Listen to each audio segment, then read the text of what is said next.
स्वागत है। आज हम बात कर रहे हैं शियोंजी फैमिली चिल्ड्रन एनिमे के दूसरे एपिसोड की। हमारे पास इसका एक ट्रांसक्रिप्ट है। हाँ बिल्कुल। और इसमें हम देख रहे हैं कि शियोंजी भाई बहन, वो जो बड़ी सच्चाई सामने आई है कि वे खून के रिश्ते से नहीं जुड़े हैं, उससे कैसे निपट रहे हैं। हाँ, और ये जानना कि वो असल में सौतेले भाई बहन हैं, उनके रिश्तों में काफी कुछ बदल रहा है। भावनाओं का, गलत फहमियों का एक पूरा जाल सा है। तो कहानी शुरू होती है एपिसोड 2 की, जहां कोतोनो ने आरता को बाथरूम में पकड़ लिया था। आरता तो एकदम घबरा गया। हाँ, और दूसरी तरफ ओका ने जब ये सुना कि भाई बहन शादी कर सकते हैं, वो सुनकर ही बहुत अजीब सा महसूस करने लगी। हालांकि शियोन ने समझाने की कोशिश की कि वो बस एक उदाहरण था, और वैसे भी सगे भाई बहन की शादी तो गैर कानूनी है। लेकिन ओका को एक और बात खटक रही थी, है ना? उसने आरता को देखा था। हाँ, उसने आरता को कोतोनो को जमीन पर पिन डाउन करते हुए देखा था, तो उसे वो ठीक नहीं लगा। शियोन पहले थोड़ा हिचकिचाया, पर फिर उसने बताया कि असल में हुआ क्या था।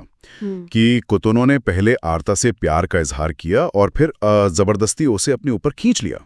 और आरता ने साफ मना कर दिया था। हाँ बिल्कुल। ओका को तो यकीन ही नहीं हुआ कि कोतोनो जैसी लड़की आरता को पसंद कर सकते हैं।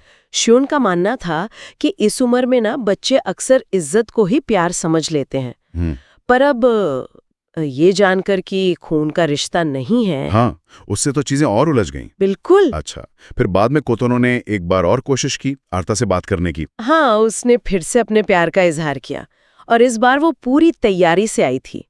बोली कि उसने रिसर्च की है, सौतेले भाई बहन शादी कर सकते हैं। अरे वाह। पर आरता ने फिर मना कर दिया। उसने कहा कि कोतोनो अच्छी लड़की है, पर ये जो उम्र है ना प्यूबर्टी की, इसमें अक्सर कंफ्यूजन हो जाता है सम्मान और प्यार में। कि भाई बहन नहीं है, मैं हमेशा तुम्हारा बड़ा भाई और प्रोटेक्टर रहूंगा। लेकिन ये बातचीत कोई और सुन रहा था। हाँ, कोई तीसरा था वहाँ, छुप कर सुन रहा था। ये बाद में जरूर कुछ पेंच डालेगा कहानी में। इसके ठीक बाद आरता अपने कमरे में गया तो वहां सेहा थी। हाँ, इंतजार कर रही थी। और उसने अचानक आरता को नीचे गिरा दिया और उसके ऊपर बैठ गई और कहा कि ये हमारा टॉप सीक्रेट रहेगा। आरता तो बेचारे एकदम शॉक में। हाँ, लेकिन फिर सेहा ने खुलासा किया।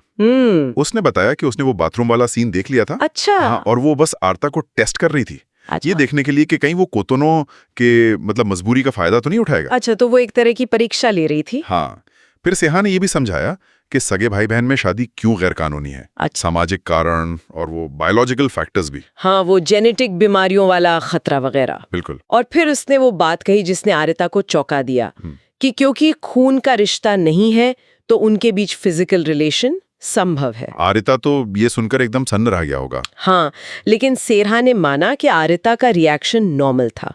शायद उसकी परीक्षा का यही नतीजा था। जाहिर है आरिता के लिए ये सब पचाना मुश्किल हो रहा होगा।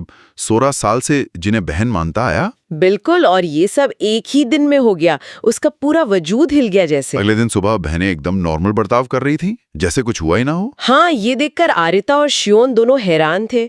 ये जो बाहरी शांति थी, वो अंदर के तूफान को और बढ़ा रही थी शायद। स्कूल में भी सब नॉर्मल सा ही था। फिर स्कूल के बाद आरिता की मुलाकात मिनामी से हुई। वो तो हमेशा की तरह खुशमिजाज। हाँ, मिनामी।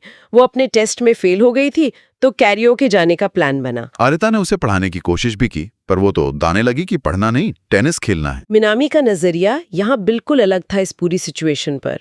वो अपने असली माँ बाप को लेकर उत्सुक थी, अपनी छोटी बहन के लिए थोड़ी चिंतित थी, और ये भी सोच रही थी कि क्या वो आरता को भाई की जगह सेनपाई बुला सकती है। हाँ, ये दिखाता है कि हर कोई इस नई जानकारी को अपने अपने तरीके से ले रहा है। और मिनामी ने बातों बातों में ये भी बताया कि उसे ओकासे से पता चला है कि आरता जिस लड़की को पसंद करता है उसका बॉयफ्रेंड है। और उसने आरता को हिम्मत न हारने को कहा। हाँ। तो कुल मिलाकर देखें तो ये पूरा एपिसोड इसी एक खुलासे के इर्द गिर्द घूमता है कि ये भाई बहन खून से जुड़े नहीं हैं।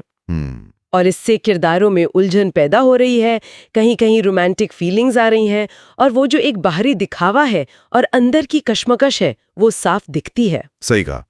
कोतोनो का बार बार इजहार करना, आरता का खुद को भाई ही मानना, सेहा का वो टेस्ट और फिर उसका खुलासा, और मिनामी की अपनी ही दुनिया, अपनी चिंताएं। हाँ, ये सब मिलकर कहानी को बहुत मानवीय और जटिल बनाते हैं।